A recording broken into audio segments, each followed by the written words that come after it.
1945 में क्रिसमस की रात अमेरिका के वेस्ट वर्जीनिया में एक ऐसा वाकया हुआ जिसे आज भी याद किया जाए तो रूह कांप उठती है।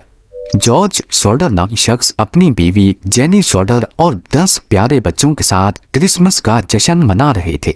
हर चेहरा खुशी से रोशन था, लेकिन कौन जानता था कि ये रात एक बुरे सपने में बदलने वाली है। एक ऐसा नाइटमेयर जो आज तक एक ना सुलझने वाला मुअम्मा बना हुआ है। हुआ कुछ यूं कि रात के करीब 1 बज रहे थे जब घर में अचानक आग भड़क उठती है। जॉर्ज और जेनी अपने 4 बच्चों को लेकर बाहर भागते हैं, लेकिन ऊपर कमरे में सोए 5 बच्चे हमेशा हमेशा के लिए कहीं गायब हो जाते हैं। ना कभी उनके जिस्म की हड्डियां मिली और ना ही कोई और निशानात। क्या वो वाकई आग में जल गए या किडनैप हुए? क्या ये आग वाकई में एक हादसा था या इसको खास प्लानिंग से लगाया गया था? रमजान की वीडियोस में एक बार फिर से खुशामदीद। नाज़रीन, ये सिर्फ एक कहानी नहीं बल्कि एक ऐसा राज है जो आज भी दुनिया को हैरान किए हुए है। आइए इस अनसॉल्व्ड मिस्ट्री का एक एक पहलू समझने की कोशिश करते हैं। जॉर्ज सॉडर एक हार्ड वर्किंग इटालियन इमिग्रेंट था जो इटालियन डिक्टेटर बेनिटो मुसोलिनी के सख्त खिलाफ था। यही वजह है कि वो इटली छोड़कर अमेरिका में रहने पर मजबूर था। इटालियन डिक्टेटर के खिलाफ खुल्लम खुल्ला बातें करना उसके लिए मुसीबत बन सकता था, लेकिन उसने कभी भी डर नहीं दिखाया। अमेरिका में वो ट्रकिंग का बिजनेस करता और खुशकिस्मती से उसका अपना घर भी था। उसकी बीवी जेनी सॉडर एक डेडिकेटेड हाउसवाइफ थी जो अपने बच्चों को प्यार और डिसिप्लिन के साथ संभालती थी। 24 दिसंबर 1945 क्रिसमस के दिन सॉडर के बच्चे अपने नए खिलौनों के साथ खेल रहे थे। रात होती है और ऊपर के कमरे में 5 बच्चे अपने बिस्तर पर सोने के लिए चले जाते हैं। रात के करीब 1 बजे जेनी को घर में धुआं महसूस होता है। जब वो देखने जाती है तो मालूम पड़ता है कि किचन में किसी वजह से आग लग चुकी है। जॉर्ज और जेनी अपने 4 बच्चों के साथ बाहर निकलते हैं, लेकिन ऊपर के कमरे में सोए 5 बच्चे अंदर ही रह जाते हैं। जॉर्ज ने उनको बचाने की हर मुमकिन कोशिश की। जब जॉर्ज सॉडर 2nd फ्लोर की विंडो की तरफ भागा तो उसने देखा कि उसकी सीढ़ी अपनी जगह से गायब थी। फिर सोचा कि वो अपने कोयले के ट्रक का इस्तेमाल करके खिड़की तक पहुंच जाए, लेकिन जब इग्निशन ऑन किया तो ट्रक भी स्टार्ट नहीं हुआ और दूसरा ट्रक भी काम नहीं कर रहा था।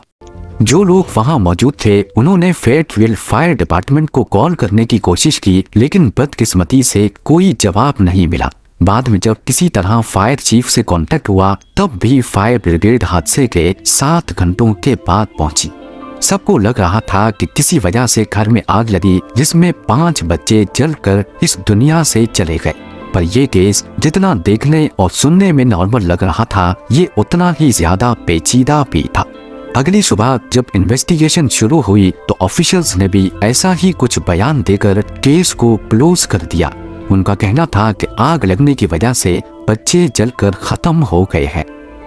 पर यह बात सबकी समझ से बाहर थी, क्योंकि इंसानी जिस्म की हड्डियां 800 डिग्री सेल्सियस के टेम्परेचर में भी राख नहीं बन सकती। खास तौर पे हड्डियों के वो हिस्से जिसमें कैल्शियम होता है, जिसमें इंसानी दांत भी शामिल है, वो तो फर्नेस के अंदर भी राख नहीं बनते। तो फिर ये कैसे हो गया कि सॉडर के घर में आग लगने से 1 नहीं 2 नहीं पूरे 5 बच्चों की ना हड्डियां मिली ना ही कोई दांत। बाद में फॉरेंसिक जांच से भी ये बात कंफर्म हो गई कि आग लगने की ड्यूरेशन उसका दौरानिया इतना ज्यादा नहीं था कि हड्डियों को राख बना सके। ये बात काफी तशवीशनाक थी। तभी इन्वेस्टिगेशन रिपोर्ट को सॉडर फैमिली ने उसके साथ ही रिजेक्ट कर दिया। इन्वेस्टिगेशन टीम ने आग लगने की वजह किचन में शॉर्ट सर्किट बताई, लेकिन जॉर्ज सॉडर का कहना था कि उसने हाल ही में सारी नई वायरिंग करवाई थी और सवाल ही पैदा नहीं होता कि उसमें कोई खामी रह गई हो। जॉर्ज सॉडर ने जब हादसे के उन लम्हात को वापस याद करने की कोशिश की तो उसे कुछ ऐसी बातें भी याद आई जो किसी गड़बड़ का इशारा दे रही थी। आग लगने के वक्त जब उसने फायर ब्रिगेड को कॉल करने के लिए फोन उठाया तो उसकी वायर कटी हुई थी और ये बात इन्वेस्टिगेशन में भी साबित हुई कि वाकई सॉडर के घर की फोन लाइन को बाहर से ही किसी ने काटा था, क्योंकि फोन लाइन टूटने और काटने में उसकी किनारियां अलग अलग दिखती है। टूटने में उसकी एजेस स्मूथ नहीं होती, लेकिन प्लायर से काटने पर एजेस काफी स्मूथ दिखती है। बाद में जेनी शोल्डर को याद आया कि ठीक 12:30 बजे घर का फोन बजा था और अगली तरफ कोई औरत थी जो जोर जोर से हंस रही थी, जिस पर जेनी ने रॉन्ग नंबर बोलकर फोन काट दिया। अगर 1 बजे फोन लाइन कटी हुई थी और सिर्फ आधा घंटा पहले उस पर एक अजीब कॉल आई थी, तो इसका मतलब ये हुआ कि फोन लाइन आग लगने से आधा घंटा पहले काटी गई थी। ये रात अजीब वाकयात से भरी हुई थी। पहले फोन कॉल और आग लगने से चंद मिनट पहले जेनी को छत पर कुछ गिरने की आवाज भी सुनाई थी।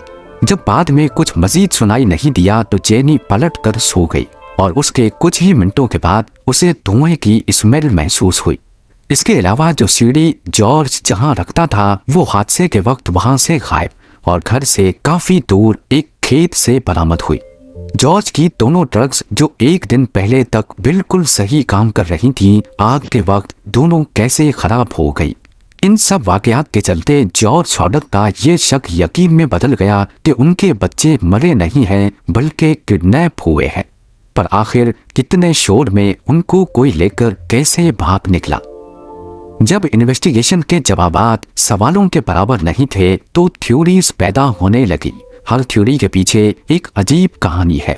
इस हादसे से कुछ महीने पहले जॉर्ज शॉर्डर के पास एक इंश्योरेंस एजेंट आया था जो उसे घर की इंश्योरेंस लेने पर काफी जोर बर रहा था, लेकिन जब शॉर्डर ने इंश्योरेंस लेने से साफ साफ मना कर दिया तो आखिर में वो एजेंट शॉर्डर को धमकी देकर गया कि इसका एहसास तुम्हें तब होगा जब तुम्हारे घर में आग लगेगी। क्या किसी ने आग को लोगों का ध्यान भटकाने के लिए इस्तेमाल किया और उसी वक्त बच्चे अगवा कर लिए। दूसरी थ्योरी यह है कि जॉर्ज शॉर्डर के इटालियन डिक्टेटर मुसोलिनी के खिलाफ खुल्लम खुल्ला बयानात इटालियन माफिया को अच्छे नहीं लगे। इसी वजह से इटालियन माफिया ने इसको अपना टारगेट बनाया और उसके बच्चों को अपने कंट्रोल में ले लिया। कुछ लोगों ने आग के बाद शॉर्डर के बच्चों को अलग अलग जगहों पर देखने का दावा भी किया। एक औरत ने कहा कि उसने एक होटल में बच्चे देखे, एक अजीब कपल के साथ। दूसरी रिपोर्ट्स कहती है कि एक कार में उन्हें दूर ले जाते देखा गया। जितने मुंह उतनी बातें। ये बात तो कंफर्म हो गई कि शॉर्डर के बच्चे आग की वजह से तो मरे नहीं, तो फिर वो आखिर गए तो गए कहाँ। हादसे के 1 साल के बाद कुछ नए सबूत सामने आते हैं।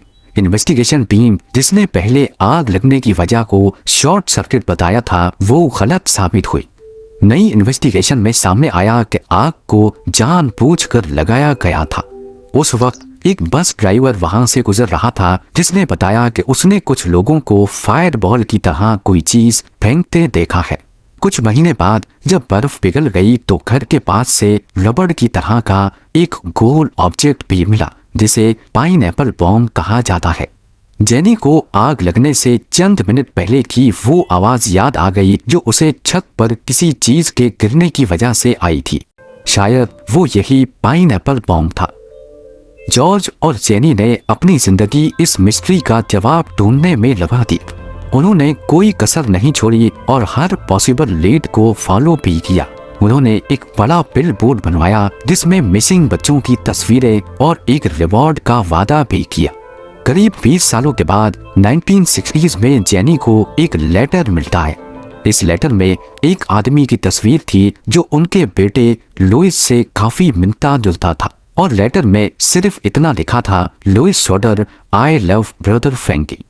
क्या वाकई ये लेटर गुम हो जाने वाले 5 बच्चों में से एक ने लिखा था या फिर ये कोई प्रैंक था? जॉर्ज और जेनी ने एक प्राइवेट डिटेक्टिव हायर किया जो इस लेटर को इन्वेस्टिगेट करेगा, लेकिन लुइस शॉर्डर का कोई अता पता नहीं मिला। एक एक करके साल गुजरते गए लेकिन ये मिस्ट्री सुलझ ना सकी। जॉर्ज शॉर्डर का इंतकाल 1969 में हुआ। जेनी और उनके 2 बच्चे जिंदा बचे थे अपने मिसिंग बहन भाइयों के बारे में जवाब ढूंढने की कोशिश करते रहे।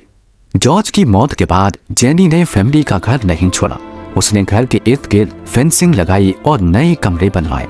अपनी जिंदगी के बाकी दिनों में वो हमेशा गम की वजह से काले कपड़े पहनती थी। 1989 में जेनी की मौत के बाद फैमिली ने वो पुराना और घिस चुका बिल बोर्ड जो मिसिंग बच्चों के लिए लगाया गया था आखिरकार उतार दिया। क्या सॉर्डर बच्चे एक ट्रेजेडी का शिकार हुए या किसी बड़ी साजिश का हिस्सा बने?